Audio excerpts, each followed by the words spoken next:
सुधांशूच्या शाळेत ना सायन्सचा प्रोजेक्ट आहे, तोच आम्ही बनवत होतो आणि बनवणं झाल्यानंतर सुधांशू म्हणत होता, मम्मा काहीतरी खायला बनव ना, खूप भूक लागलेली आहे. आणि ते मला बनानाच आठवले. चला म्हटलं बनानापासून छान अशी रेसिपी बनवते, म्हणजे त्यालाही आवडेल. आणि बनानास खूप सारे आहेत, पिकेपर्यंत खराब होऊन जातील.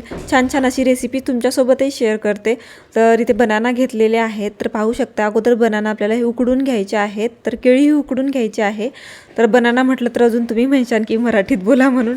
तर इथे केळी घेतलेली आहे, तर केळी अगोदर उकडून घ्यायची, 10 ते 15 मिनटं छान उकडून घेतलेली आहे. त्याच्यानंतर मी दुसरं पाणी घेतलेलं आहे, त्याच्यामध्ये पालकसुद्धा उकडून घेतलेली आहे. आणि तिकडे पालक उकडते तोपर्यंत आपण केळीचे साल काढून घेऊयात. तर लगेच साल निघतं, कारण हे उकडलेले आहेत छान. तर पाहू शकता पटापट मी साल काढून घेतली आणि अशा प्रकारे काप करून घेतलेले आहे. त्याच्यानंतर आपल्याला तुम्ही खिसून सुद्धा घेऊ शकता. इथे ना मॅशरने मॅश करून घेते मी. तर पूर्ण बनाना आपल्याला किंवा केळी अशा प्रकारे मॅश करून घ्यायची आहे.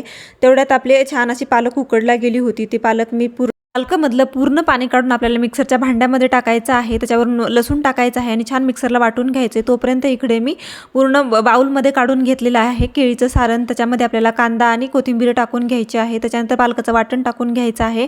आणि इथे मी अर्धी वाटी ना भाजलेलं बेसन टाकून घेतलेलं आहे. वरून लाल तिखट, धना पावडर, जिरे वगैरे टाकून घ्यायचं, चवीप्रमाणे मीठ, आणि मिक्स करून घ्यायचं आहे.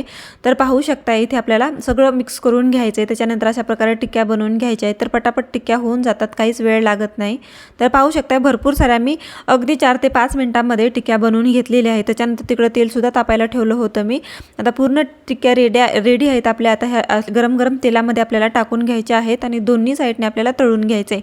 पाहू शकताय थोडा वेळ मी थांबलं, 4 ते 5 मिनिटं. गॅसची फ्लेम स्लो करा, म्हणजे आतमधून पण छान तळेल. तुम्ही हाय स्पीडवर जर तळलात तर बाहेरून तळेल, पण आतून तळणार नाही.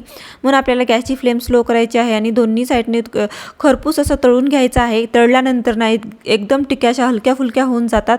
तर पाहू शकताय दोन्ही साईडने एकदम छान तळल्या गेलेल्या आहेत आणि कलरसुद्धा चेंज झालेला आहे. आता मी सगळ्या टिक्या एक एक बाहेर काढून घेते. पूर्ण तेल ओसरायचं आहे आपल्याला अशा प्रकारे आणि काढून घ्यायचं आहे. तर बिलकुल तेलकट वगैरे होत नाही. खायला म्हणाल तर इतक्या टेस्टी लागतात ना, तुम्ही नक्की ट्राय करा. जर तुमच्याकडे केळी नसेल तर केळीऐवजी तुम्ही उकडलेले 2 बटाटे सुद्धा घालू शकता. तर पाहू शकता की एकदम कुरकुरीत झालेले आहेत आणि आतून सॉफ्ट झालेले आहे. तुम्ही नक्की ट्राय करा ह्या केळीचा नाश्ता. जर कधी केला नसेल तर माझ्या मुलांना तर खूप आवडला. तुम्ही तुमच्या मुलांसाठी ट्राय करा आणि माझा व्हिडिओ आवडला असेल तर लाईक, शेअर आणि सबस्क्राईब करा. Bye bye.